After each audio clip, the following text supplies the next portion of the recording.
ఉత్తరం చూద్దామండి. శశిరేఖ అనంతపూర్ నుంచి రాస్తున్నారు. గ్రహణ సమయంలో ఆహారం తీసుకోకూడదని అంటారు, ఎందుకు వివరించండి అంటూ రాస్తున్నారు. ఆకాశంలో గ్రహాలు నక్షత్రాల యొక్క గతుల్లో మార్పు రావటం వల్ల భూమి మీద ఒక భయంకరమైన కొన్ని కిరణములు పడతాయి. ఈ కిరణములు కడుపు మీద చాలా ప్రభావాన్ని చూపిస్తాయి. ఆహారం తిన్నవాడికి కొన్ని విచిత్ర రోగాలు వస్తాయి. వాత కఫ గొల్ఫాది రోగాలు అంటారు వీటిని. కడుపులో వాతం పెరిగి పైత్యం పెరిగి దానివల్ల వాయువులు ప్రకోపించి గ్యాస్ ట్రబుల్ అనేది పట్టుకుంటుంది. తర్వాత కడుపు నొప్పులు వస్తాయి. చెబుతున్నారుగా డాక్టర్లు కూడా, నాయన ఈ టైంలో అన్నం తింటే అరగదరా, దానివల్ల లోపల పేగులు దెబ్బతింటాయి, నీకు రోగాలు వస్తాయి, అందులోంచి బయటపడడం చాలా కష్టమని. కాబట్టి గ్రహణం నాడు ఆహారం తింటే జీర్ణ వ్యవస్థ మొదలుకొని ఆరోగ్యం దెబ్బతింటుంది. ముందుగా ఆరోగ్యం కోసమైనా తినడం మానండి.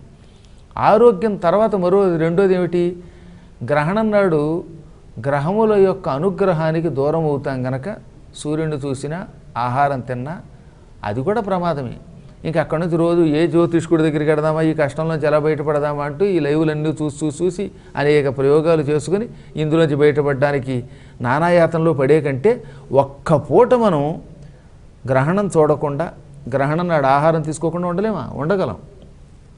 ఏది ఏమైనా గ్రహణం నాడు తీసుకున్న ఆహారం మనిషికి ఆరోగ్యం పాడు చేస్తుంది, గ్రహానుగ్రహం లేకుండా చేస్తుంది, శని దోషాలు వంటి దోషాలు తెచ్చిపెడుతుంది, ప్రయాణం కొంప ముంచుతుంది, వీడికి శాశ్వతంగా కొన్ని రకాలైనటువంటి దీర్ఘరోగాలని ఇస్తుంది. కాబట్టి గ్రహణం నాడు ఆహారం తినకండి, ప్రయాణాలు చేయకండి. చాలా సంతోషం అండి. మీ అమూల్యమైన సమయాన్ని కేటాయించి సూర్యగ్రహణానికి సంబంధించి ఎన్నో అమూల్యమైన విషయాలు మా అందరికీ తెలియజేసినందుకు ధన్యవాదాలు.